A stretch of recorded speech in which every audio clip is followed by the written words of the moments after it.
Hello and welcome to Someone's Got to Do It with me, Callan. And today my guest is someone I respect a lot, somebody I wanted to get on from the get-go of starting the podcast. So I'm excited to hear everything that he's got to say. So today my guest is Ian Furl. Lovely little entrance, that, wasn't it? And it's all true as well. It is all true. I'm going to start off straight away with a question. If somebody you know really well, was going to describe you to a stranger, someone that you've never met, what do you think they'd say? I don't know. It depends who it is. Just depends who it is. I'd say care about people, want the best for people, slightly eccentric, immature, but again, coming back to that, just want the best for people, really. What do you think has happened, like going back to the start of your life now, like your upbringing and everything? What things happened through your life for you to get to a point where you think that people would describe you in that way? Because that's kind of that's like my purpose, really. I'm a council estate kid from the top estate in Longridge. We didn't have much when we first started off, and I've just done all kinds of crap jobs, really, really bad jobs, because I've made bad decisions, because I've been so stubborn about what I believe in and what I want to do. Like when I first started training martial arts with Leo Marino, Paul Hartley, if it affected the training, going to his house, I'd just swap jobs. I'd just quit the job and go and do something else. I used to carry chickens in a farm on Rainford's farm and stuff, just to make sure I'd be finished so I could go and train in his garage and stuff. So martial arts was early. Yeah. How old were they? 18 when I started, or maybe 17 when I started with him. But I used to watch all the crazy kung fu films with my granddad. We used to go on Preston Market. Probably shouldn't have. Like 18s, I mean, I used to watch all the crazy kung fu ones where they're doing all the choreographed stuff. So I was into it from like early, but it was going to that garage when I was about 17 that kicked it all off. Yeah. What about before that? Before that, I did even younger. Thinking like primary school. What was your primary school like? What were your parents like? So my dad was like a labourer. Mum used to work in chipping at off licenses. Like I said, we didn't have much, but we had enough. Like there was always food there. We'd have to wait for half decent trainers. The bikes we had weren't the best, but if we waited till Christmas, we'd have a decent bike. We'd always have something. But we were council estate kids. We were just riding our bikes around the block, playing Kirby, footy, wrestling. We used to do WWE wrestling on the grass at top and jump off the garage on each other and stuff. We used to make them fake cardboard championship. Oh, yeah, it all went on that Parlick Avenue up on the top. So do you think that, like, when you were saying about wrestling, like you're wrestling with your friends and your brothers, was that like the earliest start to your martial arts, or where did that come in? No, but you probably did, yeah, because it was just like you had nothing to do in them days. There was no smartphones, we couldn't even afford the Master System 2 that was out on the Mega Drive. So you made your own fun. And with wrestling, we'd do all the WWE stuff. We'd do all the submission stuff on there, the figure four, leg locks, the sharpshooters and stuff. Probably not a good idea because we didn't know what we were doing, but we were flexible then, weren't we? But then in them early days, I think did I do some karate? Shotokan karate at Westview, did some of that. I remember going Thai boxing at the old Shorchana gym that was right by the bus station, and then getting the bus home at 14 and practicing the moves, walking home, and I would, spinning back fists as I was walking back, off the bus and stuff. Yeah, I've always been a bit obsessed with it. Did anyone in your family ever have any interest? But then I say no, but my cousin David is the one who introduced me to Paul Hartley. Dave Fell, the local, he's quite laid back, so to speak, isn't he? And he introduced me to that group of people in the training thing. So, and he was quite good then. And then he kind of fell off, but I just never did. Just carried on and just followed him down his path. So, starting martial arts probably after high school. What was your high school like? Oh, awful. Really? I didn't, because I'm a bit aggressive and raggy as a kid, and I'd fight really easy at primary school. I went to Kenny Messing and I'd always just fight. I'm a bit feral almost, probably get it from my dad. He's a bit like that, a bit fiery. And then when I went to high school, everyone grew and I didn't. So I was a bit subdued almost. So I kept my mouth shut. I had a few fights and stuff like that. Got beat up. All of them, probably. Got chucked around. Good story for you, Stallone. Used to grab me in the corridor and just he was as big then as he is now. He was a quick bloomer. So he used to squeeze me in the corridors till I nearly popped. So I was getting pressure from an early age. And then I'd say year 10 and 11, I was hanging around, we'd be fighting on the streets then, like we'd be literally hanging outside the co-op, arguing with people that were coming down from the pub. And as we grew and got a bit bigger, we held our own a bit more then. So it was a bit, it was more on our side then. Hanging around with people that maybe I probably shouldn't have been doing the wrong things, but I kind of didn't do the wrong things. I was on the outside looking in. So the ones that were drinking too much and taking things that they shouldn't have been doing, I never did that. I was just on the outside because I wanted to go in the army at that point. I wanted to be a physical instructor and, with the paras. So I didn't drink, I didn't take any drugs. I was running and doing, all the stuff that, basketball as well. I was really into basketball then. But yeah, I started hanging around with the wrong kind of crowd. And then I didn't go to school, like year 10 and 11. And the irony is I'm a teacher now, but I didn't go to school. My attendance must have been about 20%. My mum would have been locked up with these times now because I just didn't go. And what did you do if you weren't going? I just stayed in bed for a certain time. And then when Dan Redmond, Ray Mercer, all the guys that I used to hang around with, when they woke up from their stupors or they weren't in prison, I'd go around and hang around with them. And then go training. And, after school, it'd get to a certain time, so I wouldn't be doing anything. And then I'd just go and train in Paul's garage, like 5 nights a week. You say that started around 17. So did you I didn't realise this. You went to school with Stallone as well. Yeah, he was in my year. Yeah. So where was that link? How did you end up getting that together? So when I was training with Paul, Stallone came to the garage and he was really overweight then and like out of shape. But like we became quite good training, like trained together in all the stand-up and the striking stuff. And then when Paul had his like brain aneurysm, I think it was, in his head, we went more down the grappling route. So then we stayed together. We ended up being like really good mates. But at school, it was like, I've got to walk past him. He's going to give me a dig. He's going to squeeze me. And that wasn't just him. There was a few of them that used to do that because I was just so small and skinny. I was literally, I must have been like 8 stone at school. And then I didn't grow to this height until I must have been 17, 18 when I had the last little bit of a spurt. So I was like 5'8", playing basketball, size 11 feet, but about 8 stone. So you can imagine. Pointy nose, centre parting, spotty face. Wasn't a good look, mate. Wasn't a good look at all. So leaving school, and you said you wanted to be in the army. Yeah. Why didn't you go that route? I did. I went down that route, got fit enough to do it, passed all the medical and stuff. I was buzzing. And then when I went and didn't pass the medical, passed all the physical stuff and the aptitude stuff. And then when you do the medical, you've got to do the thing where you crouch down, and my knee just like cracked a little bit because I'd been I'd got a train there in the morning to Lichfield. Yeah, Lichfield, down Stafford way.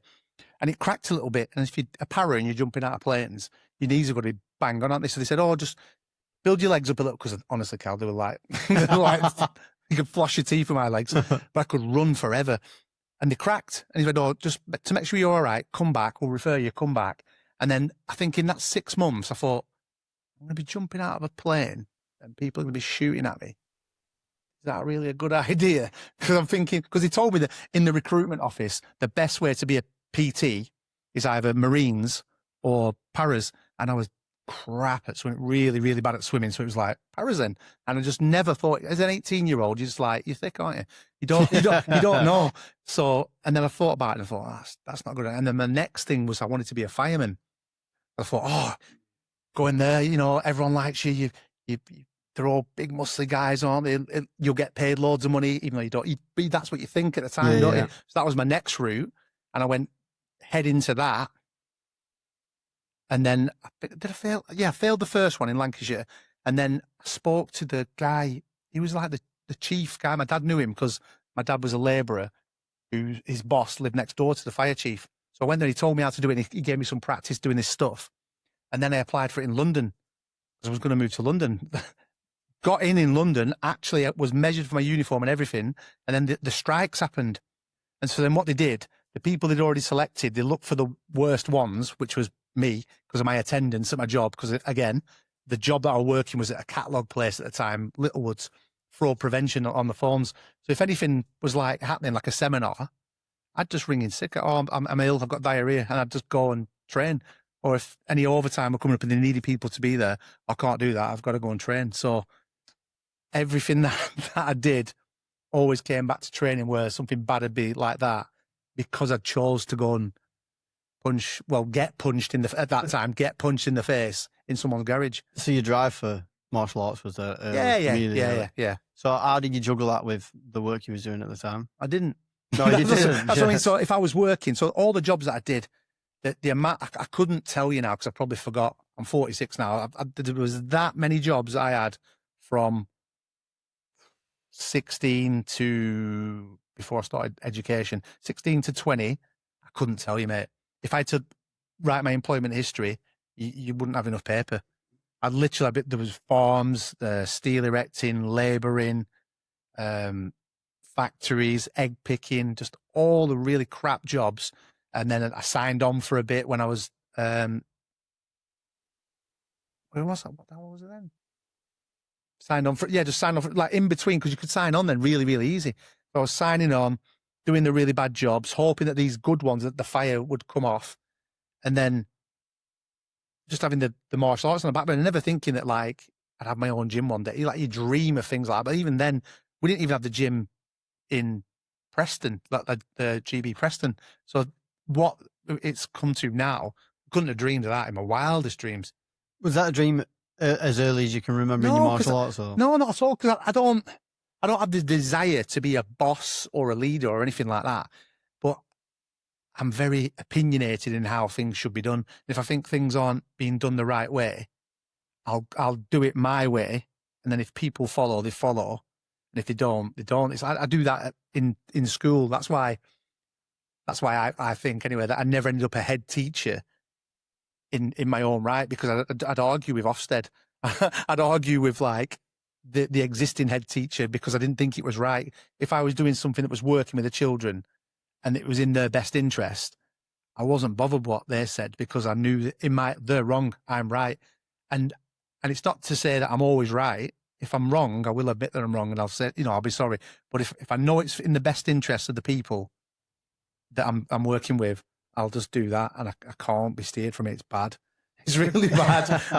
I'm getting better now. I can be like coerced and spoken to. Like me, I had a word with me the other night about something. I won't say what, but I'm thinking, yeah, he's probably right there. I might have to like start moving towards that direction.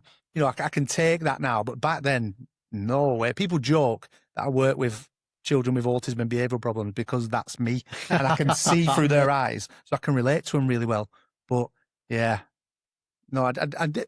It was weird because I was thinking about it the other day, and I've literally got my dream situation because years ago, maybe between 5 and 10 years ago, you think and you project, you think, right, power of the universe, all that kind of stuff. And I'm a bit of a believer in that.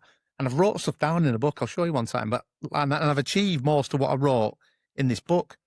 Like we've got our own school for children now, and we've got the gym. If I didn't get paid, I'd probably be doing this anyway.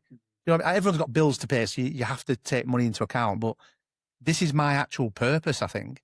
Like I can't see myself or think about it being enjoyable doing anything else now. You're a bit of a unique one for me because tread careful. Do you know what? I've obviously not recorded loads of these, but everybody that I speak to is in a job and we're kind of delving into what they do for a job and the build up to it. You're unique because there's two avenues to go down. So, but they're the same. There's two avenues, in a way, but they essentially come from the same source. And I've just branched off because I can. Because the original thing, the Bruce Lee obsession, how Leo Mourinho used to teach me, and how I figured out how to teach martial arts, I do that with the kids. It's that direct approach. I talk about. I've done this in job interviews. It's like having a spine. Yeah, your spine's there, the structure to it, but it flexes, doesn't it, with the situation. If you're rigid, it'll snap.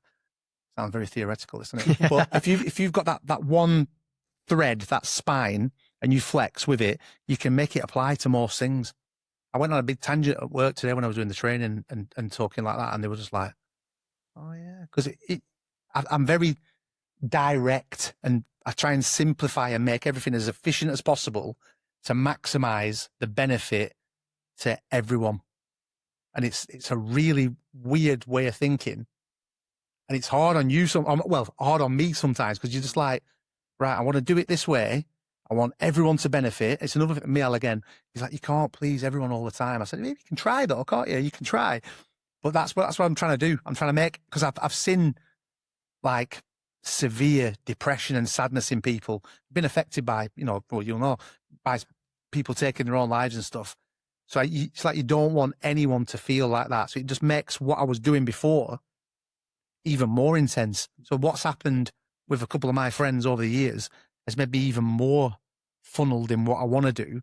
And then when you do become so funneled in things like martial art, you become obsessed and you become good by default, don't you? Like Dec couldn't tie his belt, could he? When he first started jiu-jitsu, literally couldn't tie his belt, couldn't walk straight. Look at him now. Because he's just dump. I should find a picture of Declan. There was a seminar at the old gym. The Draculino seminar. I know what you mean. I know picture of the belt. I'll try and find it. And there's one in Longridge. If anybody's going to ask me, I'll Mate, that's how he tied his belt every time. There'll be many pictures like that. But it just shows you. It's a funny path, mine. It's a really fun. But it makes sense. It's literally like that stream. And then I just branched off there. And then there's probably something else I can branch off into. But I don't know if I'll enjoy it as much as I literally was telling the new staff at work today, like, you're going to get paid for having fun and benefiting people's lives. It's priceless. You could do it for free if you didn't have bills to pay. Where did the teaching come in? Because obviously you was talking about you can't keep a job because of the martial arts. Yeah. Where did the teaching come in? So what happened were, normally at like family gatherings and stuff, when people started drinking that and the little kids were there, they'd park, because I didn't drink, they'd palm all the kids off at me and I'd just end up entertaining them like we'd be playing football and running around them and being a div, basically. Immature on a Peter Pan. So, and then one of my brother-in-law at the time, he worked with children with behavioural problems in a residential setting. And he's like, oh, mate, you'd be great at this. You'd be great at this. You get paid all right money. You get paid for sleeping when you do the sleepovers. You should try it. All right, cool. I'll try that. Straight away, I loved it. Absolutely loved it. And because of the martial arts background, when there was violence involved, when they were trying to be violent, I could just get out of it. Yeah, of course. I was aware before they'd even hit me, I'd gone. I was aware of them going to pick something up. So it made me look really good. And everyone else was like, whoa, it's not even, he just battered them yesterday. But because I was aware of lines, well, I was familiar with the lines. If someone's going to go that way, they're going to hit you there. If they're going to go that way, they're going to hit you there. If they're going there, it's going to, I knew where to move to. So it just made me look really good, really quickly. And then what happened was, Lister, because I knew Lister through basketball, and Martin, my mate who died, he worked in a school. And he's like, mate, you don't want to be doing residential, working these shifts, doing that. Come and work in the school. You get all the school holidays off. And I thought, oh, brilliant. I can train more in the school. I can Still go got there. jiu-jitsu I in your can mind. train more. It wasn't even jiu-jitsu then. It was JKD. Right, okay. And the stick fighting just, jiu-jitsu was a bit after. It was like 2005, I think. Jiu-jitsu started. No, 2004 probably. So he's like, come and work in the school. So I went there. Same thing. But then what happens in schools is, if the teacher's not great in the class, as the key worker, the support, which is what I was at the bottom of the rung, you end up dealing with all the crap. And then when the kids start attacking them, you're having to physically restrain the kids. And then you're just working hard all day. You're polishing turds, so to speak, as in not the children, the bad staff. Yeah. So I thought, and I worked it out, I thought, right, these teachers are getting paid double, sometimes triple what I'm getting paid. I need to do that. And it wasn't even the fact of I wanted to be in charge. I just thought I can do a better job than them. And then the kids will be all right because I'll do it right. And then I thought, right, the bosses will be right because I'm thinking like I do. So if I get that right, they'll be all right. I'll be all right. And then the people above me will be all right. So the whole place will be happy. So it'll just be a great place to work. So that took me a while to do because you have to do all the qualifications. And then, so I had to go do my degree, which had to be Open University online because I had to keep on working. So while I was working in the school, Monday to Friday, school hours, then on the Friday night, I'd go straight to the residential home that they had there. I'd work with a young girl there. And then I'd go straight from that to working on doors in town. And then Saturday I'd work on doors in town. And every Christmas, it'd be so I was working like 3 jobs, still training, started the early birds as well. So I was getting up early, living off Monster at first. That's what before I started drinking coffee, and then doing my Open University degree. And now it should have took 4 years, but I said I can do it in 2. Will you let me do it in 2? So I'm smashing that while I'm doing all those jobs, while still training. Got a wife, yeah. Didn't have kids just then, no. So you get your degree. Got my degree. Then what happened was, because he'd seen the potential, the boss of the company's like, right, I need someone to deal with these kids, and they were described back then as whoppers, like the proper whoppers. So like there were kids that didn't fit into the behavioural schools. Yeah. But he's like, I need you to, we'll call it a nurture suite because they need a lot of nurture. He said, but I know you're the way you are. You'll fix them. He said, you'll sort them. Like, you can't use that terminology now, but that's what he said back then. I said, yeah, I'll do it. He's like, but I can only pay you this amount. I thought, all right. He goes, but when you get this qual, I'll pay you this much. When you get this, so he's dangling a carrot in front of me. I'll do it. So I'm still working these, like doing that in the school. So I'm teaching now with no prep time, because you're supposed to get protected prep time. I was transport as well. So I had to go in the morning in the vehicles, go and pick the kids up, come to school, throw a monster down my neck or whatever. No, it was relentless then, weren't it? Teach all day, like pull it all together, what I'd planned at the weekend or whatever. Then drive them home after that. So then you get home at 5, quickly eat something or not, go and train. And then like have to do whatever I had to do to, like the marking or whatever, do that. And then sometimes I'd have to go back to the school, like 10 or 11. Once I'd had Caden and stuff, I had to put him down, get him to sleep. I still had work to do. So I'd go back to Leyland, do a lot of work there at midnight. Wow. And then be getting up at 5 for early birds. I have no idea how I did it. When I look back at it now, I have no idea.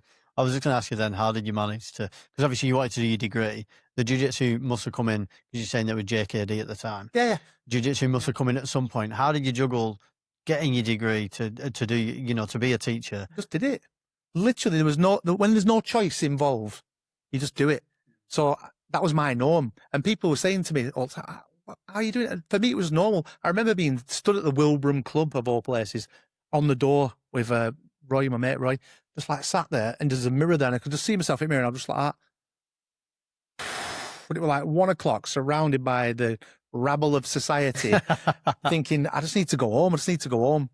Now, I remember the last day that I ever worked on the doors was at the Wilbraham, and it was a Mad Friday, and someone had stolen the metal detector, so we couldn't even metal detect them down, and there were just people doing what they do in there, fighting, and I think, what did I get paid for that night? I think I got paid 60 quid, and I could have died that night. There was that much stuff going on that night. I had a stab and thingy vest on. Oh, wow. But I didn't.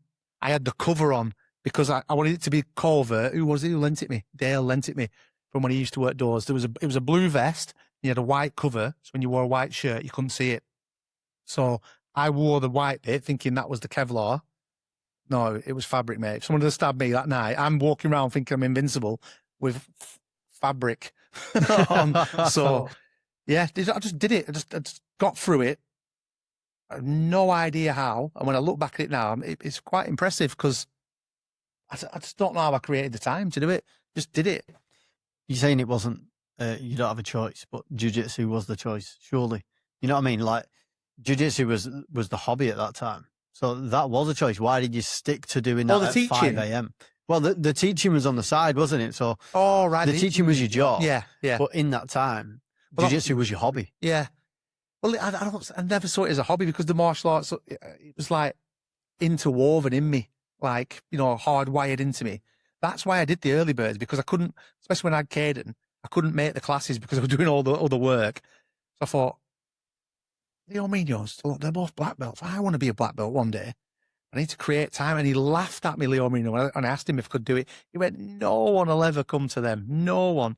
And then we had the first, motley crew, didn't we? It was like Rob Jackson, Daz Folky, Ollie Folky, Bez, Zidane used to come, Dale used to come. And there were only about 10 of us at first.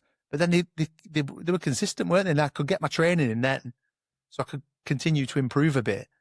And yeah, it just skyrocketed. It ended up being like every day, didn't it? But to this day, it's every day. And then everyone else in the world seems.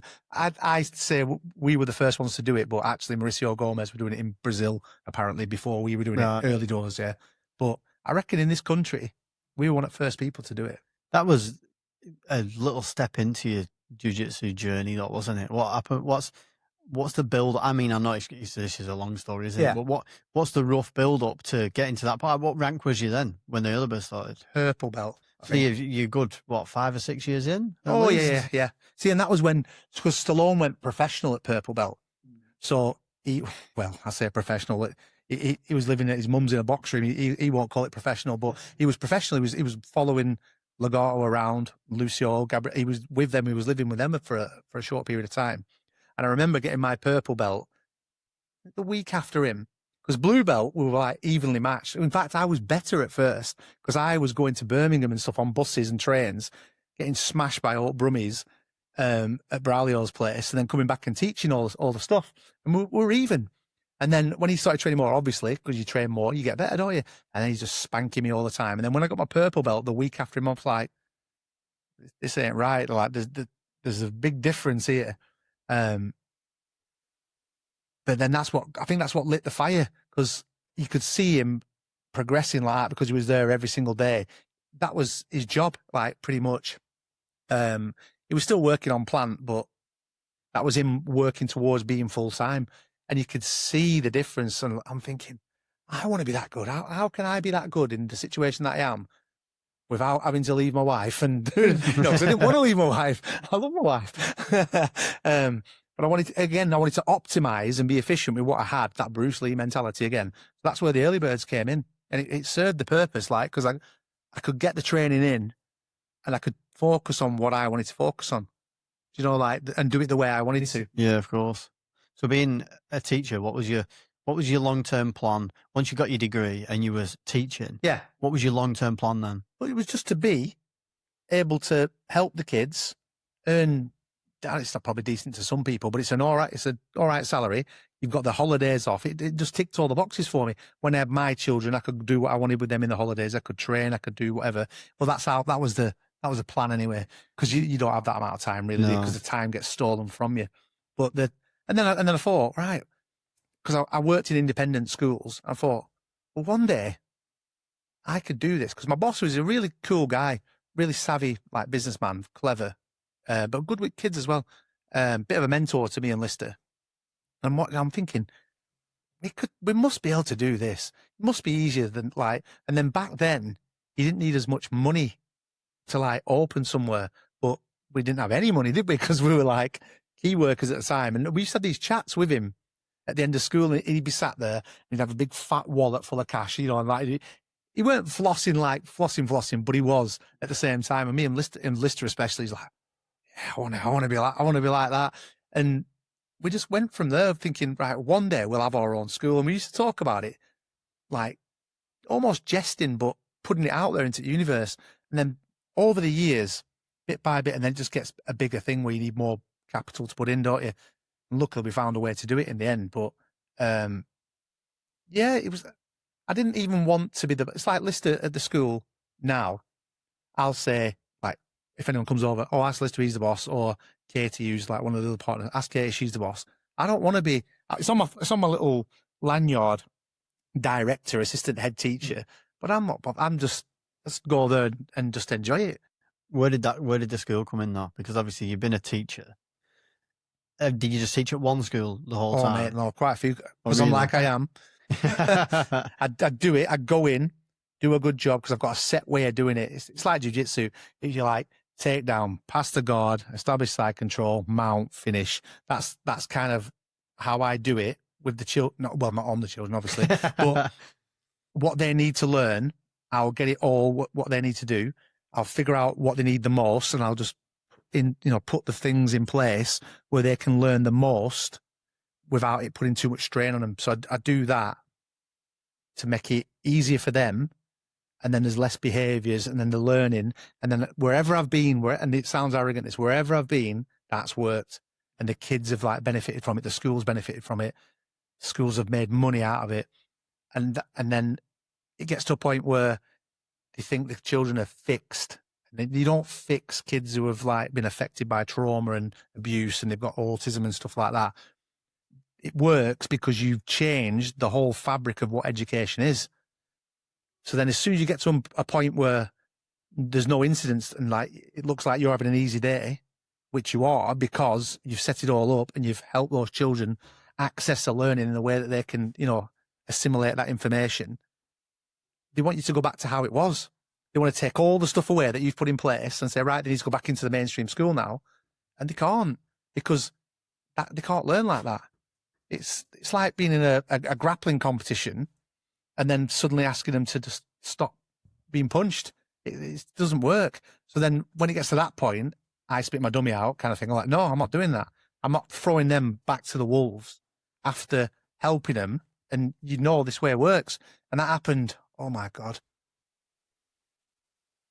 I bet 10 times easy. 10 times I've changed jobs because I've done really good work. And then it'll come to a point where, so like where me and Lister worked, we went up the ranks from key workers. Lister went right up to head teacher. I got to what's the equivalent of an assistant head teacher. And then Martin died, so that really threw me. But then I got there, went to put all the things in place, and they wouldn't let me. So my head went completely west because they wouldn't let me do what worked. And then Martin had died, so I didn't know how to deal with grief then, which I know now. So my head went completely, my head fell off for years, absolutely years. But yeah, that's the thing was, we knew we could do it well. And then now when we did the staff training today and we're describing to the staff what we're doing, you can see the staff like us all go, oh, thank God I've come to a place like this. There's nowhere like this. We're called like Rethink Education. It sounds like cliche, but it literally is what we're trying to do. So the staff aren't like burnt out and pagged and, reacting to anything that the children do. It's a proper nice place to be. And that's how I want the gym to be as well, where people can just come, train as hard as they want, if they want, safely, or just come and just have a few light ones, It's that whole thing of making everyone happy type thing. When did the idea for the school then come in? The children's, the school you've got now. It's been there forever. But I think when Lister he'd gone and met the other two directors, there's 4 of us, and he was working there in Wigan. And then it's like fate, pretty much, because one of the guys there knew some like quite wealthy investors really well. And so they just pitched the idea. Lister went on a mad one, like making a business plan. And before you knew it, it still took 2 years from that point because we had to justify it and show them what we're going to do. And then it just, boom, materialized. Like just that chance meeting of Lister going working in Wigan, meeting these 2 people. And then obviously he knows that my system works. We probably thought, right, we'll get Felly on board here because he'll make my life easy. So then I'm like the frontline guy now who just deals with, and then they're doing all the stuff to be Ofsted compliant and stuff. So it works brilliant. It's like a really good partnership. We're going to come back to that. We'll come back to that. We're going to hop in and out because with the things running side by side, it's hard to just follow on. So when did the jiu-jitsu gym idea come in? Because I know, like, obviously I've known you for a long time now. You was a black belt when I met you. So what happened before that? What's the build up to the gym? To the gym, COVID, really. I think loads of people over the years have always said. So I class myself as really loyal. People, there'll be a narrative somewhere that I've stolen people from the old gym when I moved. That wasn't the case at all. For years, and I mean years, people said, you should open your own gym. And I'm like, no, I don't need to open my own gym. I've got wicked teachers, got Leo Mourinho, got Legato, got wicked people. Right? I don't need my own gym. Don't want to be a leader. Don't want to be a boss. Quite happy doing what I'm doing. Learning, helping people at the same time. Got to COVID and everything went just a horrible time. Where people were scrambling and doing things that they shouldn't have been doing probably. And Lister was like, we were at school. We were at another school where we were employed at the time. He's like, mate, I'll just buy you the mats. We'll get a small place. I'll buy you the mats. A few people will come across and the rest will probably stay at GB Preston when it opens again. And it didn't sit well with me. I'm like, I don't really. And I'm like, mate, I can't, if I'm going to do it, I'll do it, but we're going to go in as partners. I said, I can't just, because I'm soft. I'm not letting you pay for the mats, even if I pay you back, we're going to go in as partners. He's like, right. And then I'm like, but I don't want it to be like Peter Pan Jiu-Jitsu. That's another where people always say, well, why have you gone under RGA, and why don't you just do Peter Pan Jiu-Jitsu? Because it's bigger than one person, I think. Like if you want it, if you're someone and you've won championships and you've got a name, cool, you do that. I don't think I'm a name. Some people might say, oh, I've been around since the beginning, probably in the north of jiu-jitsu, but I like being part of an organization. And then for me to be under Hodger, it's like super prestigious. Yeah. You know what I mean? He's the best guy to ever do it. Really sound guy. Leaves you alone. If you want any support or to ask him a question, I can literally ring him. Flexing now again. But he just leaves you to it. So who did I ring? No, I messaged Luciano Cristovan asking about, because I was going to do my own little thing. I told Leo Marino I was going to go and do my own little thing because I was doing language anyway, weren't I? So I was going to do my own thing my way. And sorry, this, that, and the other. I don't want to fall out, anything like that. Because I didn't think it would be as big as it was so quick. So I literally bought 2 mats. I think they were like, what were they? 800 quid each or something. And we found the little place at Bamber Bridge. And I thought 30, 40 people might come. It'll cover the costs. You might make enough to pay yourself £20 a lesson. That was fine by me. That's all I wanted out of it. And then when word got out that I was doing that, it quickly got sold. And then I thought, shit, it's not going to be big enough. Like the people who were contacting me and saying, can I come and train me? I was like, well, yeah, because I didn't poach anybody. There were a few people who knew where I was going and they'd obviously told people. But I didn't say to anyone, oh, come and train with me. It's going to be better where I am. Because it wasn't at the time. It was 2 little mats, weren't it? And then that little upstairs bit. But yeah, it's literally within that first 6 months, we had to look for the second place and then wait for it to be built. Can you remember? Yeah, I do remember. Yeah. And it was crazy. It had like 20 odd people in an early bird on them 2 little mats. So we got really good at drilling that little push to single leg, didn't we? Because that's all you could do. You couldn't do the actual. And then when we got the space, there's a video somewhere of Rudy doing cartwheels on the first half of the mat being done. Then that were just like, because when I always thought about having my own gym, I wanted it to look a certain way. And I wanted it to look like JT Torres's one, with the wooden thing around there, just loads of space and just open. But yeah, I still don't take it all in. Sometimes I'll just sit there when I've done a class. I'll just sit down and when everyone's gone and it's all wet still, and just think, Jesus Christ, this is cool. This is really cool, and it isn't it. It's I do you know what? I've always been impressed with how fast it grew. Like for me, like from an outside looking in, obviously you'll see it different to what I see it. But training at the old gym, and I loved the old gym. Yeah. Training the early birds, you get fond with the people that you train with. Yeah. You and Zidane were the ones running all them classes, and Bez run so many of them classes. So it's like when you talk about loyalty, the loyalty is to the people that train you more than anything. Yeah. So COVID was a weird time. I stopped training over COVID and all kinds of stuff. When it was like, oh, Peter Pan's opening the gym, to me it was no question. So like, I'm not surprised so many people came because it just felt like the right thing to do at the time. There's a narrative out there that I stole people and contacted people, and that wasn't my intention at all. I literally opened it in Bamber Bridge, so it wasn't in Preston. I was going to call it RGA Lancashire, or so. I wasn't even going to have Preston in the name out of respect to Leo Marino, and because I thought loads of people were going to stay. I did. I didn't have the foggiest that amount of people had come. It was really humbling, actually. I think that, there's always going to be a narrative in there. It's never just going to be like this. There's the truth, and then there's stories all in and all around it, isn't there? I remember being upstairs in the old, in the old gym, looking over, and it's like there's no space. And then they had the iftar. You couldn't fit everybody in. Yeah, it was crazy. How do you think that opening that gym and obviously moving to the gym we're at now, and the size and the community that's come with it, how do you think that ties in with your teaching career? What you mean, the two separate roles? Yeah, because obviously they're like two parts of your life, Yeah. aren't they? But it was almost like me and Lister it was like a practice, like our first thing of a business. Like we call it a business, but it doesn't make big money or anything. Like everyone knows that. It's like people think you can make loads of money. All these people are coming in, and you're making all this money. You've got it's not. You're creating a community. You're serving the community. That's what we do.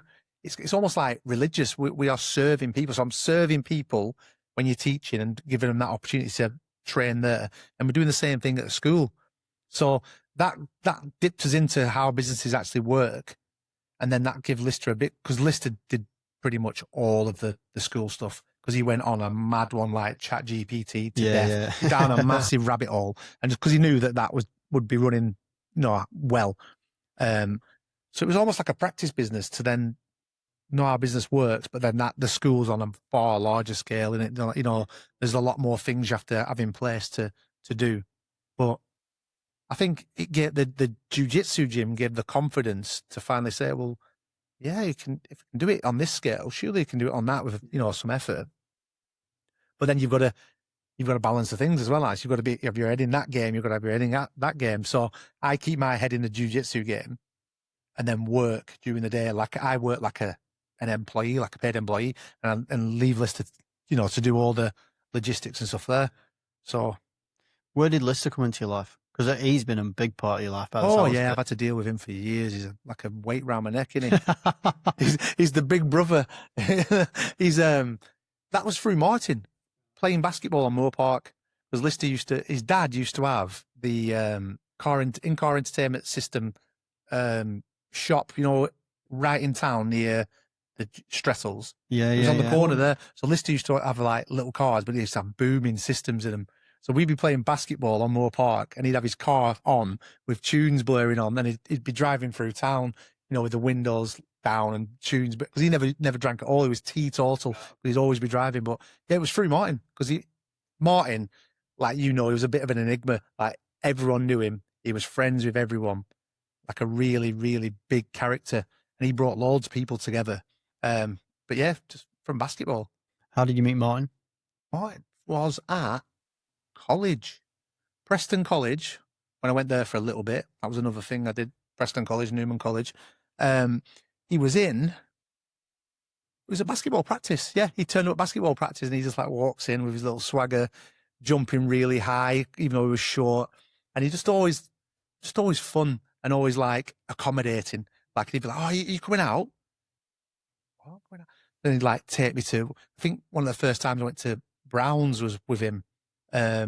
Before it was Brown's, it was Atlas Bar. I remember going there, and we got drunk at his dad's house first, and like stealing his dad's spirits, and then went to there and we were drinking like white rum at Atlas Bar, wasted in town, and like that's how it was. Then we'd play basketball, go out, get wasted, and then the next day I'd probably go and do some sparring on a Sunday. So it was basketball, jiu-jitsu, and nights out. So Martin was a big part of your life for a long time. Yeah.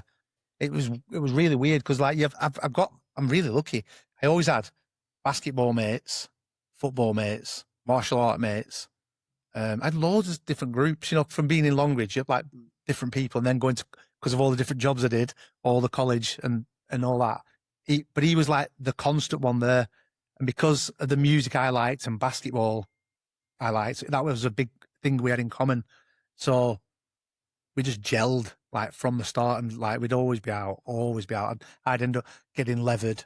So that was another reason I didn't go to work. If I get levered, I didn't get up in the morning to go to work. Like he used to live in Moor Lane Flats at one point, and Lister, did Lister drink then or not? But there'd be a few of us just asleep on the floor or on a towel. Like we'd go back there after we were levered, sleep, get up and think, "Oh, I'm not going to work again."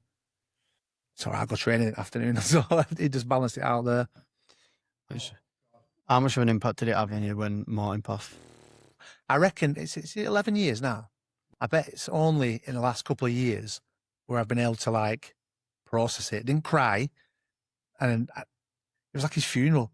Me and Lister carried his coffin, and because it was like a traditional West Indian burial, we carried him into the church, carried him out of the church, carried through the graveyard, lowered him in, so I can still see now, lower him into the ground. And because I'm a visual person, that's always, and sometimes just before I fall asleep, it'll just pop up, you know, stuff like that. Oh, it's just horrendous. Because you don't, because I'm a super positive person and always was. I didn't even believe in depression or anxiety or anything. I just thought it was bullshit. I thought it was like what weaker people would say. I didn't know it was a true thing until that happened. And it just hit me for six. And it was the day after my, no, day before Miley's birthday. And I remember my brother rung me up and he's like, Martin's died. He's died. I'm like, what do you mean? Just thought it was festering. I'm like, what are you being an idiot for? Like, what are you saying this for? He's like, honestly, he has. And no one had told me the day before because it was like Miley's birthday. Sorry, it was Miley's birthday the next day, so they didn't want to tell me. Yeah, and I remember just like punching the garage door at my house, like, what? Just gone. And I couldn't comprehend it because I'd never had anything like that. Just like death, full stop, and never mind someone to die that young and in that manner. Because I had to, I didn't have to, but I read the note that he left. I got told how he did it. And because I'm visual, it just stays with you. And it's like, he proper understood me because I'm quite a complex human, as you'll know. He like proper accepted me for who I am, exactly who I am. So you could just be your authentic, true self all the time. And we had such a crack all the time. I don't think we ever argued, ever. Really? Ever at all about anything. It was really weird. And he just empowered you to like, and even though I could kick his head in and beat him up, you always felt a bit bigger when you were around him. Even though he was like a smallish guy, he had this energy around him and it just projected into everything, you know, everything you were around him. Awful, mate. I don't, because that was when I got the promotion to the assistant, the biggest like role I'd ever had. And he did that a week into that job. So I remember just being stood outside the school waiting for kids to come in, just like doing like box breathing. So I couldn't breathe. You know, he was like, what am I going to, this ain't real. What? It's not real. It was like, it shifted reality. And then when that happens to you, you start, I do anyway, analytical. You start looking into things like, right, well, if he did that and he was so happy and he was in such good shape and all the girls used to fancy him and you couldn't see why he would do that. But I understand now why people do what they do and it's their choice. But it's like, well, anyone could do that. I could do that. And then you could question yourself. Then you go down like rabbit holes. There were times where I'd just be in bed. I just didn't want to get out of bed at all for like years. You know, you just be like dragging yourself out of bed and just like coping and getting through stuff. Well, how much do you think that martial arts helped you in that time, if at all? Well, I weren't doing it so much because that was the times when I was like proper just staying in bed and just getting other people to do the EBs and stuff. I'd be doing like once a week and then train a little bit, then probably getting injured a bit and then not doing it for a while and then it'd be struggle to get back in again. But yeah, I think the resilience maybe of the not giving up, because I remember going to doctors and they were like, you need some antidepressants. You need to have this, you need to have that. I'm like, no, I want to feel this. I'm not having medication, stubborn. But it was just bizarre. Like, I still can't describe it properly now. Just how bad it was. Just awful, like crushing. And then I've always been able to solve problems or other people's problems, but I couldn't solve that problem. And you know, when you're stuck in a loop, like it's gone. There's no coming back from it and there's nothing you can do to do it. And I remember it was only a few years after that Gary did the same thing. So I was getting like, not over it, but like coming to terms with it. Then that happened. And I was thinking, oh my God, is this going to happen again? And I just started another job then. So then that went all pear-shaped because that had happened. And it was like, oh my God, this is going to keep happening. But then over time, you realize that that's someone's decision. It's their life. If that's how they want to like finish it or whatever, you've got to respect the choice, haven't you? As bad as it seems, and you've got to accept that not everyone wants to do things the way you want to do things, or they don't feel the way that you feel. And things are magnified to them. So him doing that, because he couldn't, ultimately it boiled down to he wasn't with the mum of his 2 children, and he wanted that family unit. Now he could have got another woman. He could, he wasn't without, but he didn't want that. And then because he couldn't have that, that blew up so big that there was just no point to his existence in his head. And then to see his girls after that made it even worse. I remember going to the funeral. I had to leave. I did it at Gary's as well. I had to leave the wake thing after, and I went home, and then I'm thinking, well, I should be there, shouldn't I? Then go back. I did the exact same thing at Gary's. Like, I was in there talking, and then I just had to move and go out, just escape it. But there is no escape from it, is there? So that's probably like jiu-jitsu in a way, innit? Because sometimes you're under someone and there's no escape, is there? You've just got to weather that storm, like in that Hickson Gracie book. You've got to weather it, do the best you absolutely can. And then if you do need to tap out, you tap out. But then tapping out in real life doesn't mean tapping out. It just means accepting that that's just how it is. And I think I've got good at that now. Like, you can't change everything, even though you want to change everything. And I'm hardwired to do that. You can't fix everybody. You know what? Life can be cruel, can't it? It can be. I had Stu on last week, and he was talking about the mental health side and the benefit it has on him training. And he actually mentioned the podcast with Jenna, and said that you'd mentioned on the podcast that somebody rings him. He said that somebody texts you. That's what he says, thrashing, please. He says, that was me. And after listening to what he had saying, the things that he has to deal with at work and stuff, you can understand why he needs that mental release. Like, for me, I went through trauma early on in my jiu-jitsu journey, and I can't even talk about how much jiu-jitsu helped me at that time. Like, it was just, it was crazy. It was the be all and end all for me. Like, everyone deals with things in different ways, don't they? But for me, going there and just being able to forget about everything. Can't think of anything when someone's trying to throttle you or break your arm. This is like the importance. I love our gym. I love it. And I think that if you ask most people there, they all say the same thing. Everybody loves it. So, like, the community that you've built from it, I think it's a phenomenal thing. I really do. Moving on, just a tiny bit from that. Knowing the importance of jiu-jitsu for some people and like the effect it has on people's mental health. What would you say to people that maybe haven't tried jiu-jitsu and have always thought about it? It's hard, don't it? Especially at our gym, because you can't see in, there's no windows. It's just some place where sweaty men roll around on the floor, and like, there's all those preconceptions. And, we've got the women's only classes now to, try and encourage women to come and train. You've just got to bite the bullet and just do it. It's never as bad as it. Nothing, not just anything in life. Nothing is as bad as it seems. I'll drop all these cliche comments like everything is temporary. Everything is temporary. Life's temporary. Fear's temporary. Pain's temporary. Embarrassment's temporary. You've got to be crap at something before you're good at it. Everything's hard before it's easy. They're all coming out. They're rolling off my tongue now, aren't they? It's all true. It's all true. And you've just got to come in and have a go. But you've got to understand that it won't be nice. You've got people like Mabeen who never went to a flipping fundamentals class and just jumped in early birds and got battered. And that was before it was nice. So he got paggered for 3 years. But he came 3 or 4 days a week, every week, was the smallest person on the mat probably most times, got pasted. He's got like 5 kids, a massive, successful, full-time business.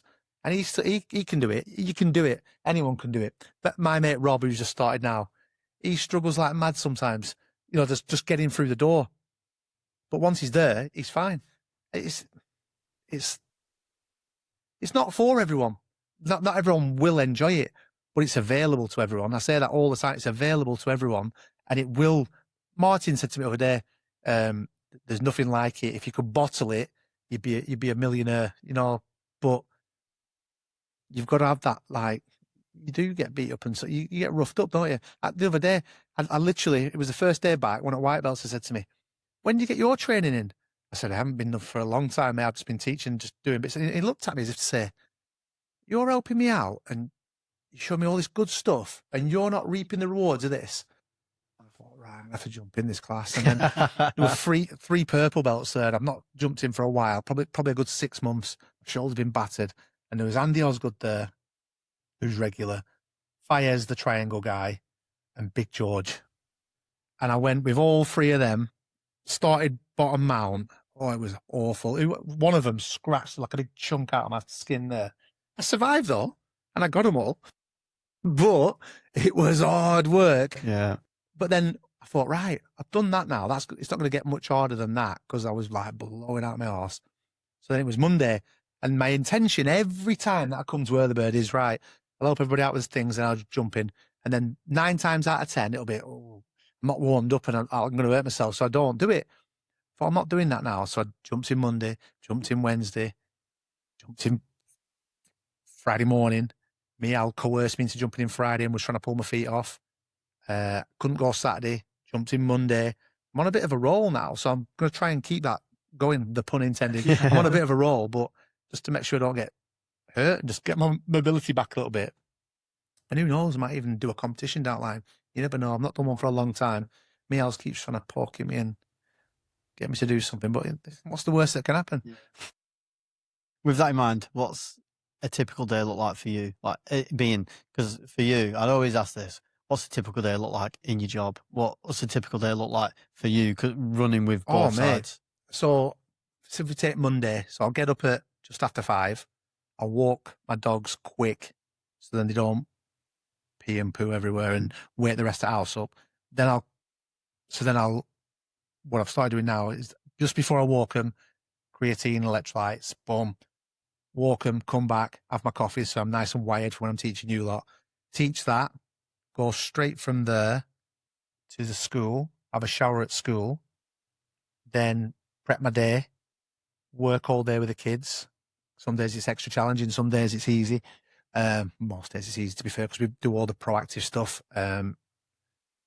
Monday, I'll come straight back from there, walk the dogs again. Usually have to take my daughter to dancing. If it's a short one, I'll have to like sit outside. I'll probably watch some YouTube stuff in the car on some position that I want to be looking at. Bring her back, eat some food. Depends if I need to drop somebody off somewhere else, but then I'll sit down, watch something on Netflix for like an hour, and then try and get to bed. That's a typical day where I'm doing 2 things, running around after kids, walking dogs. So Wednesday, when the wife works late, there'll be cooking tea involved in that, which is usually something really easy for them. or I'll just sneak to takeaway or something like that. But it's just busy all the time. And that, especially like when I'm covering Rochelle now while she's off with the little beautiful baby she's just had. So I've got even less time. So I'll do Thursday where I'll go and run the women's class.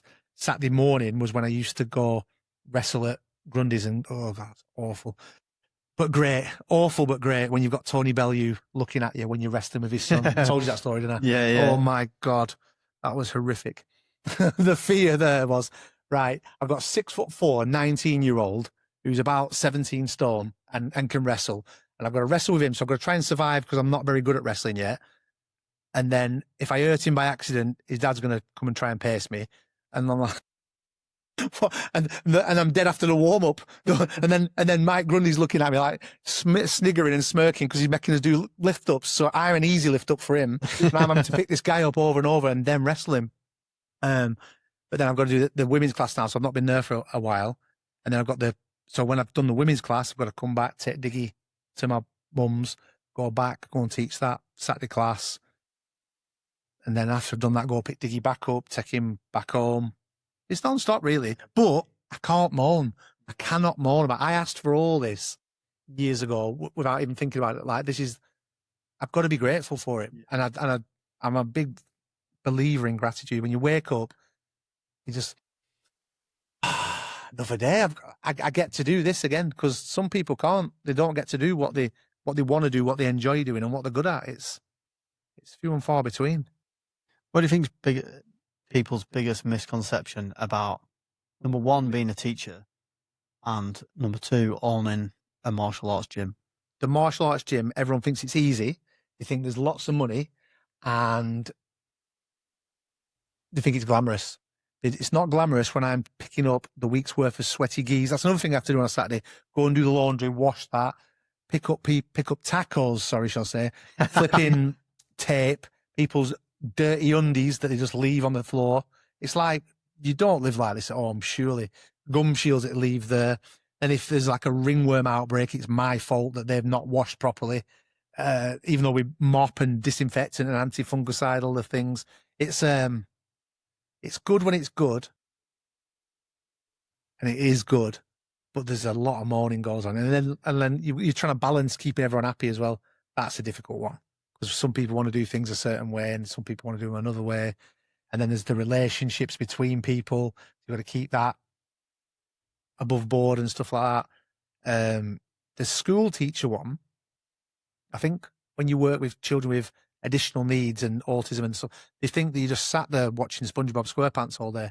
They don't realise that you have to deliver the same level and they have to see the same sort of you get judged the same way by Ofsted in these, if not more, because they're paying money to these independent schools as well, taxpayer money, to educate these children, and they want to see progress. They want to see it's not easy. You've got to jump through all these hoops and make sure all these records are there and all this data's there, when really your time should be spent with the children who need you. So luckily, because I'm Captain Efficient, we've got all these things in place to optimize it all, so you can spend most of the time with the children whilst them doing nice, engaging lessons and getting out and about. But it's not easy. Like people, I suppose, Deck, for example, he graphs physically all day, every day. He probably thinks, I'll kill doing what Pan's doing. That's it. It's mentally like, because I've got to thinking, while I'm doing that, what was I doing yesterday? We were setting up the training for today, and I had to think in my mind, I need to get 2 more mops or Brownie's going to go bananas. I need to order flowers for Rochelle, and I need to make sure we've got enough toilet roll.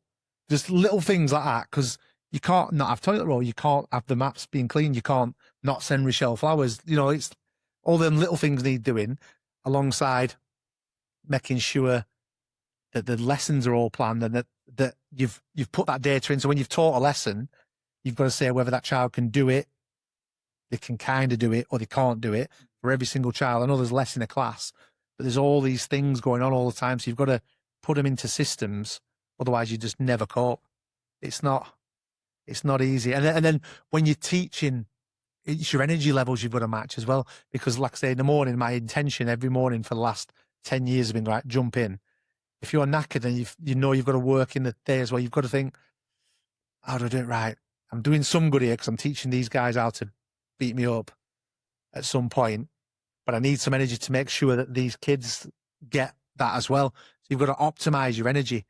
And then that entails eating right. So then you've got to make sure. So again, I've started packing my food up now as well. So that's another thing you've got to do. It's just layers and layers and layers of stuff.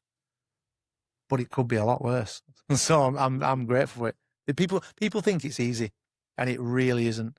It really isn't, because you're stood at the front and people. So you think on WhatsApp, there's between 170 and 200 members, including children at the moment. So. And everyone's got my number. So if anyone's got a problem, they'll WhatsApp me. And then I don't mind that. I don't care. That's brilliant. But that's a lot of people that can message you, and you've got to. I've like messaged some people. Luckily, it's not the wrong thing. Like I'm replying to someone else. And oh, sorry. You know, there's a lot of stuff going on. It's a lot.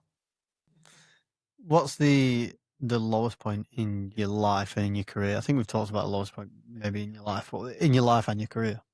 Well, I don't know if that was the lowest point in the lowest point in my life. Probably was when Miley was not born yet, and they said that she was going to die in the womb. So in my head, I had to like plan, and then watching my missus have the injection through her stomach with no anaesthetic, when they're on a camera, to find Miley's spine to give her blood transfusions. And because when I had a bit of therapy, a bit of neuro-linguistic programming after Martin, and the timeline therapy actually, and then like they put you under a little bit, and then like they take you back on a time, and then they take you up, you find the problem, and they come down, they smash through it. And the thing that was bothering me the most was the Miley thing. That's what had sat with me. There was stuff with Martin and stuff like that, but it was that proper did me in. I remember listening to Bob Marley every day on the way to work while Karina were pregnant. What was it? Which song was it? I think it was just Don't Worry. That Don't Worry About a Thing. Over and over and over again. And that was because I'm not religious, but I have faith in something. And you have to pass over to that and just think, I've got to have faith that everything's going to be all right. And we were going to Manchester Hospital like 3 times a week. Awful. I think that's probably the lowest part.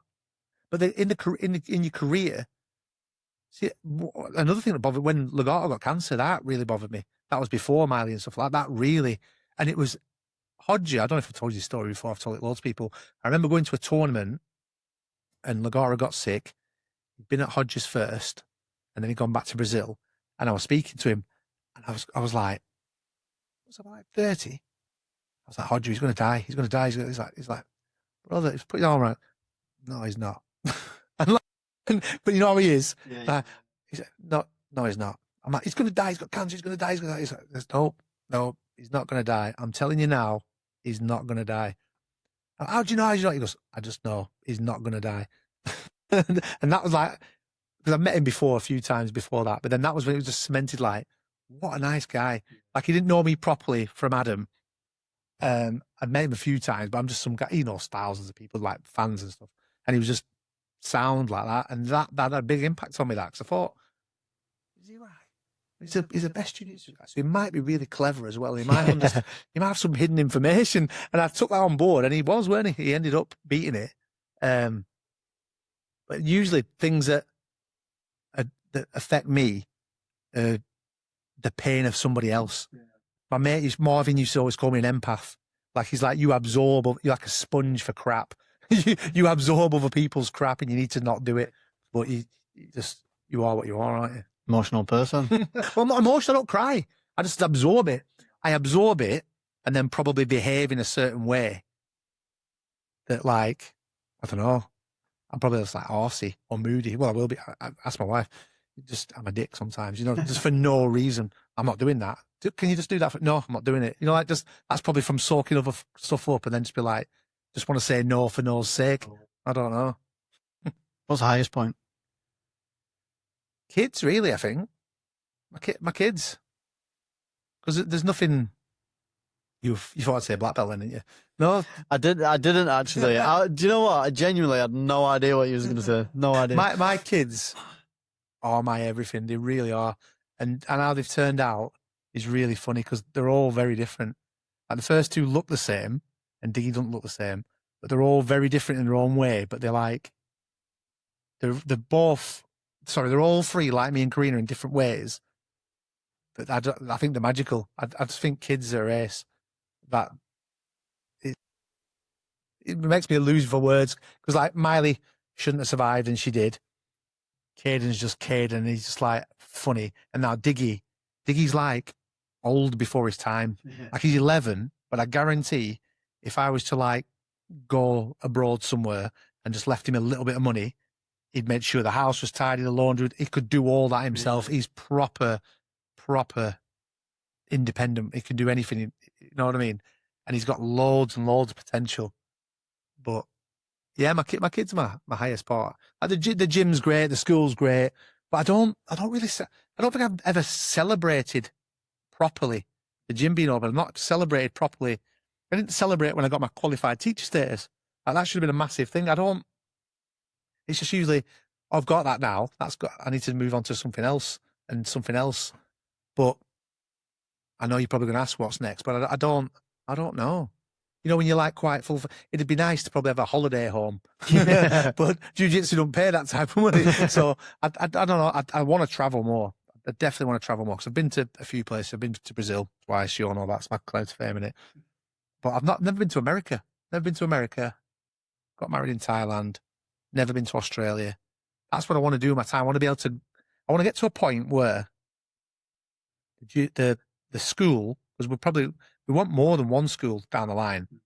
And I want to be able to like oversee that and make sure that it's all being done the way that we know works, giving back to these kids and making sure that they can like have good outcomes. The gym for me is quite a funny one because, like you do marketing and things like that, and the advertisements go out, and because you know the benefits of it, you're thinking, why are people not banging down the door? But like you said, it's the fear, innit? It's the fear of it. I always talk about this with people who ask me about jiu-jitsu. Like starting jiu-jitsu, I started it. I mainly started it because my brother started it, to be honest with you. And I didn't want him to be able to beat me up, and he still does. But that's the reason I started it. But what I had no idea about, and I try to bang on to everybody, is the possibilities and the avenues that you're going to open up to you once you do start jiu-jitsu, and the people you're going to meet, and the things you're going to experience. It's just, jiu-jitsu is like a side part of it. It's just like networking, isn't it? Yeah, almost. It's crazy how many people, different people you'll meet. And I said this to Martin when I recorded with him, initially starting this podcast, a lot of the people you hear initially will be from jiu-jitsu because there's so many different people from different walks of life that you'd never speak to in any other, in any other way. Well, that early birds, that were best because there's window cleaner back then. Larry, CEO of his own like multinational company. And they'd just be going at it like exactly the same, or there's just no qualms. They just got the gi on, giving each other abuse. Bez normally battering Larry, but then Larry's still coming back with your breath smells or you're losing your hair or something like that. There's just no. It's just this, isn't it? It's just this. There's not people's giving complete and utter abuse. Like Martin, bless him, he just gets pure abuse, doesn't he? But he loves it. He loves it really because he's like a mascot, isn't he? It's mad. He mentioned that in his, he was talking about how much grief he gets and stuff, and he's right. He is right, and you'd never give him grief. He verges on bullying sometimes. Sometimes, yeah. Sometimes it is a bit, but he takes it well, doesn't he? What's the most rewarding part of owning the gym and of owning a school? It's probably the same thing. Just seeing the progress. That like I've been watching, like because I've been like not doing as much training as I should. You watch people and you see how good they are and how good they're getting. But then when you jump in with them, you feel it. It's like, it's a bit masochistic almost. You're like, actually, this hurts this. He's trying to hurt me, this guy. But you know that they're going to be all right. If they're ever in a competition, you know they'll do all right. If they're in an actual fight, you know they'll do all right. Like kids, you want to arm them to be able to get through the world. Like just teach them to read or spell. Just something that's going to enable them not to go down that route where they're going to end up sectioned or in prison or being abused or being like, used by drug runners to do all that. It's just that. I'll tell you what I'll do. I'll give Andy a free plug here. I'm trying to unlock potential. I really am. I said that to him the other day, unlocking the potential and unleashing what's in there. Because it sounds really cheesy, doesn't it? But I want everyone to be as good as they can. Because I don't ever want anyone to feel like Martin did, like Gary did. At times, because I know how bad. Well, you'll have felt it, won't you? When you feel that way, we delve into men's mental health, but it's just mental health in general. Like, we're not here long enough to feel crap. Like, you might as well, because there's ups and downs in there. But like I said before, everything's temporary. You might as well feel grateful as much and happy as much as possible, because there's no point that feeling like crap and being nervous or frustrated or anxious doesn't help you at all. When you're in it, you can't get out of it. And then, because I've worked with adults as well in mental health, who've been sectioned and they come back out, and with Chris and Chris helping, them come back into the community, and you see it's absolutely horrendous what your own mind can do to you. But then on the flip side of that, what you can do when you put it in the right direction is crazy. Like with Martin, he's like reversed all these like ailments, hasn't he, in less than 5 years. Like real life, if he'd not done anything, he could be dead now, couldn't he? I think as much grief as Martin gets, he is someone to look up to a bit in that regard. To be 60 and doing what he's doing, I think he trains more than anybody. Yeah, he does. More than anyone.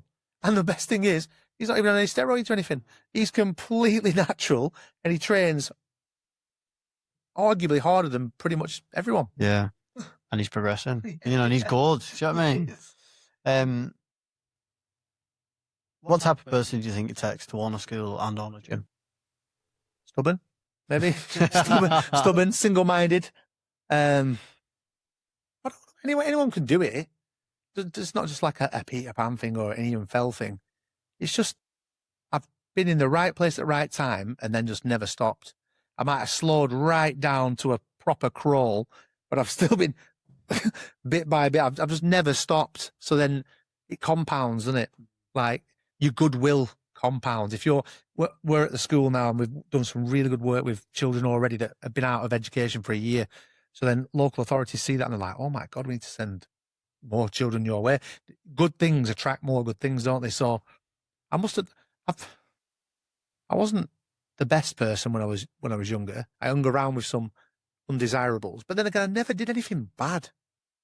No, I've never like robbed people or taken things or, I've been around bad people, but I've never been, I wouldn't say tarnished by it, but I've never took that on. I've still stayed who I am and maybe more. I suppose being around that type of person where you could get chinned at any point when you're at a younger age gives you better like social skills, I suppose, which probably helped me teaching people. Because there's lots of different people that come to the gym, isn't there, that you can teach. Like I can show you something and you're mechanical, aren't you? So you'll get that, blah, blah, blah, blah. Whereas other people are just like, and they won't get it for weeks and weeks and weeks. And then when they do get it, it's like, yes, but then they've got it forever. And then they'll figure out something else. But there's no downsides to, well, no, I'm contradicting myself. But there's the downsides are erased by the good sides, like having to do the laundry, picking the undies up and stuff like that, having conversations with people about ringworm and all that crap. That's like, it just gets erased because there'll be something, just one thing that'll erase all the crap that you get. And it's the same with school. Like there's a little girl who comes, she's 6, she's year 1, not been to school at all. She went in nursery, not been to school at all. And she's an elective mute. She doesn't speak. She speaks to her mum, but won't speak at all at school. She has little frogs that she has, little frog teddies, and she'll like barter with you, like Sooty and Sweet type things. The day she utters a word, I'll probably will baz. I'll probably will cry. Because she will, and I can see she's only been with us a couple of months, and she's completely different. They used to have to pick her up, put her in school, and run away, her parents. But now she's walked into school on her own. Just little things like that. So that's the thing with teaching.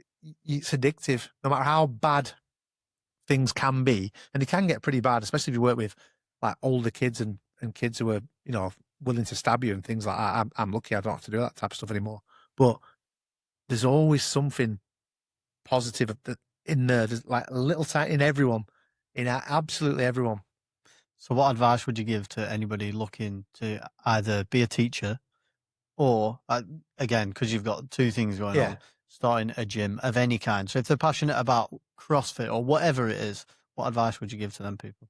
You've got to actually know what you're talking about, really. You can't just see, you get like, for argument's sake, a white or a blue belt opening a gym. You're not going to be able to do that because you've not got a body of work, so to speak. Like so when we were up in Longridge, before we even moved to GB Preston, because Leo Marino used to work away in London, I was like the senior student. So even at like 20 years old, I'd be running classes and doing the JKD. So I got like an apprenticeship. So I'd be watching what he does. And even the way he teaches is like the way I teach in schools.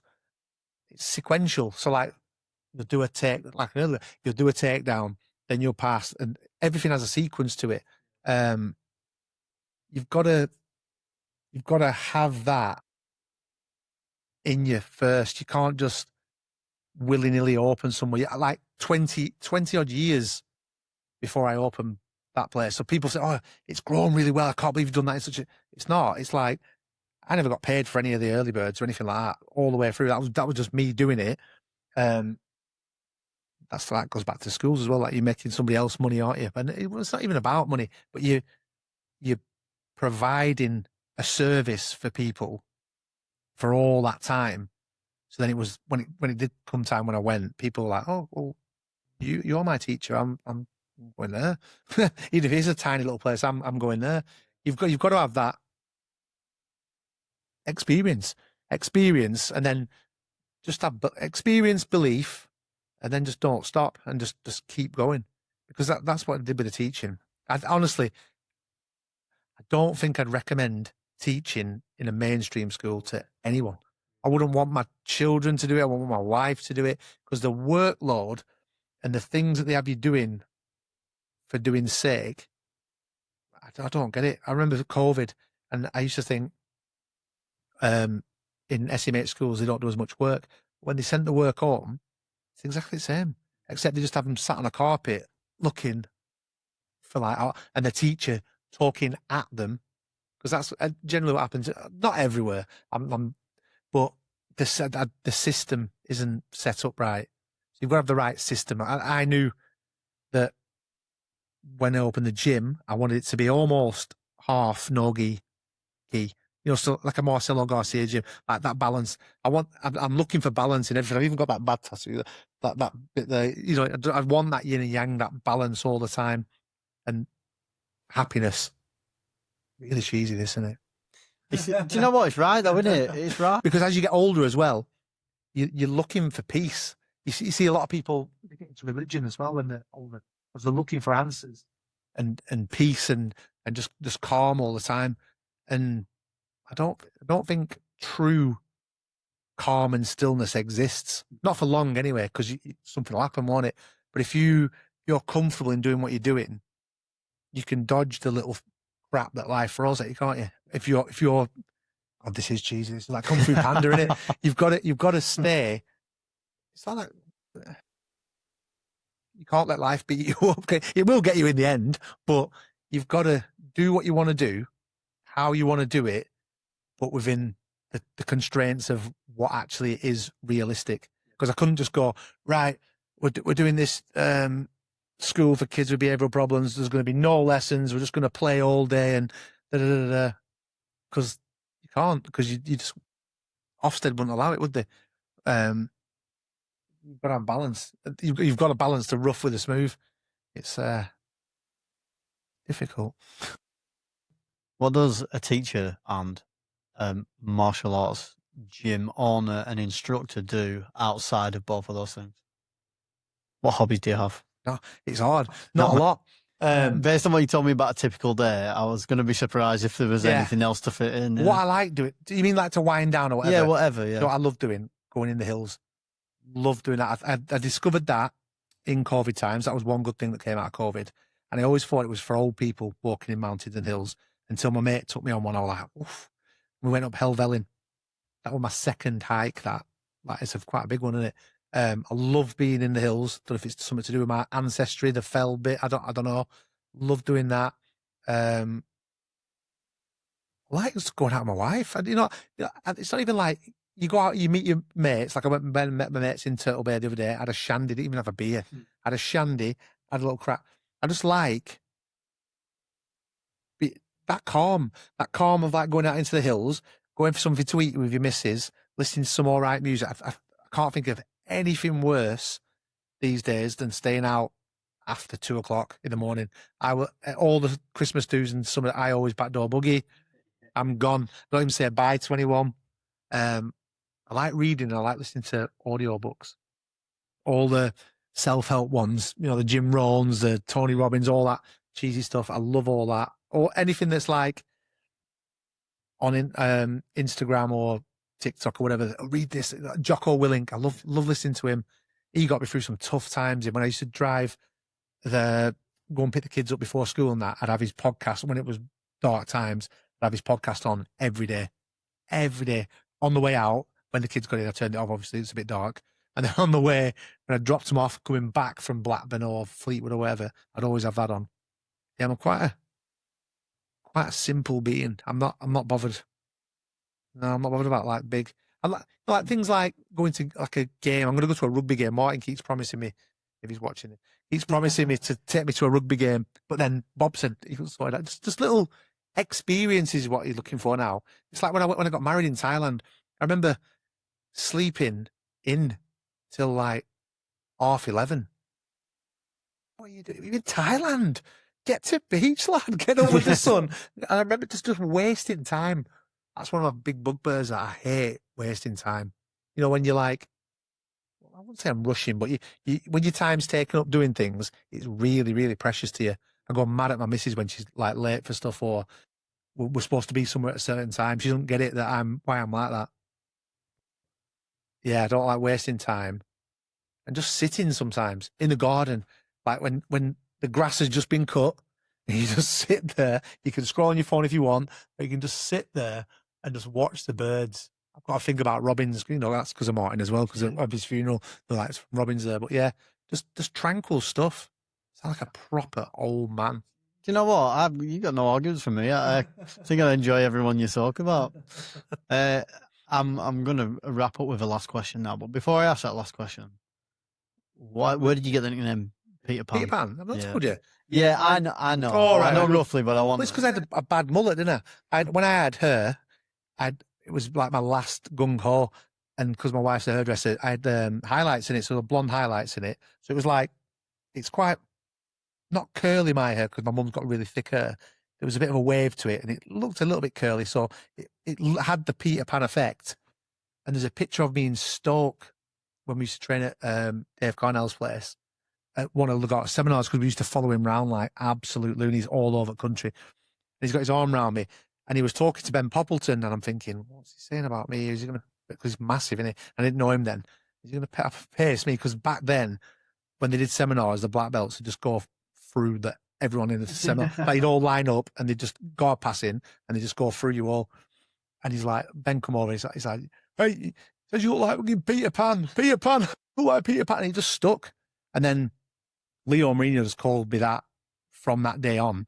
And then everyone else has called me, because I've got like slightly pointy ears, the pointy nose. And then I am immature.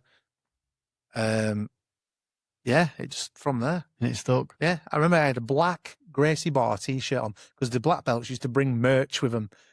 And even if it didn't fit you, you'd be like, what size have you got? Your size. So like, you had some dead tiny ones and some big baggy ones. But yeah, there's a picture somewhere. My sister's got it. It looks like it's been taken on a potato with me and Legato, and he's got his arm around me like I'm a little boy. But that's why. Last one. If the world of teaching and the world of jiu-jitsu and everything that you know now was to end tomorrow, and you were 16, leaving school, what do you want to do? Where do you want to be? Same. It's exactly. I will probably do the same. If that wasn't in it at all, though, say that all that's gone. Right, and I can't do it. You can't do it. Yeah, it doesn't exist. You're taking my whole identity and existence there, really. I honestly don't know what I'd... It would probably be like a trade. At one point, I was wanting to be an electrician. Yeah. But no, I'd maybe the army down that road. Because that's another thing I'm obsessed with. I love watching SAS guys, just because of how smart they are, not because of like the big Jocko Willink types in the America. I mean, like the English SAS guys who are like, but then again, I don't even know if I could do that, because there's transferable skills probably. But I suppose if you put your mind to anything, I've just said it, Anna, if you put your mind to anything, you can do anything. But I wouldn't want to do anything now. I know it's my purpose. As godly and religious as that sounds, my purpose is to help people, like, be better at whatever they choose to do and feel better as well at the same time. So it's like, I want to, and I'm obsessed with learning new things. If it's something that's the same, I'm like, yeah, cool. But new stuff, and when you've been around jiu-jitsu, there's not new moves really anymore. That's why I like pressure, because it's like, you've got to put time into it, and it's an invisible thing, isn't it? Anything new that I can learn that will benefit other people. Yeah, it benefits other people as well. So it benefits me because I enjoy learning new stuff. But ultimately, it's what I want to pass on to other people. It's crazy. And it makes you be a better dad as well. Those two things, the gym and the school, I think it makes you a better dad, because you don't take for granted your own kids, and you don't want them to end up in a position like some of them poor children that I have to work with. So I really wouldn't. I'm speechless with what I would do. It would take me a long time to think, because I'd have to learn something from scratch, which is scary. And being a mechanic or anything like that, I'd be terrible, because I just get frustrated and just smack it with a hammer.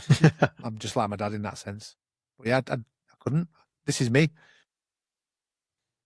Where can people find you? Social media, and I know the gym's got a Yeah, at something. RJ Preston. I don't think we've got for Rethink Education's just on LinkedIn. I'm on LinkedIn as just Ian Fell. Instagram, I don't let anybody on there unless I know I'm private on there. Well, everyone knows where to find me. I'm at the gym most mornings, aren't I? And in some evenings. Yeah. Well, that's it then. Mate, thanks for doing this. I appreciate it. I've learned more about you than I knew before. So That's the tip, mate. I've probably missed loads and loads of stuff. I'll have to get you back on at some point. Yeah. But that was good. I really enjoyed it. So thanks. That's it, guys. So thanks for watching this one again or listening to it if you're on the audio. If you want to follow us, we're on TikTok, Instagram, Someone's Got to Do It podcast. And we're on YouTube at Someone's Got to Do It pod. If you got any feedback, please let me know. Message the page or comment or do whatever. Let me know if you got any feedback, good or bad, and I'll do what I can to address it. If you got any suggestion for any guest as well, same again, comment or message me, and I'll try and get these people on. Thanks for watching, and see you in the next one.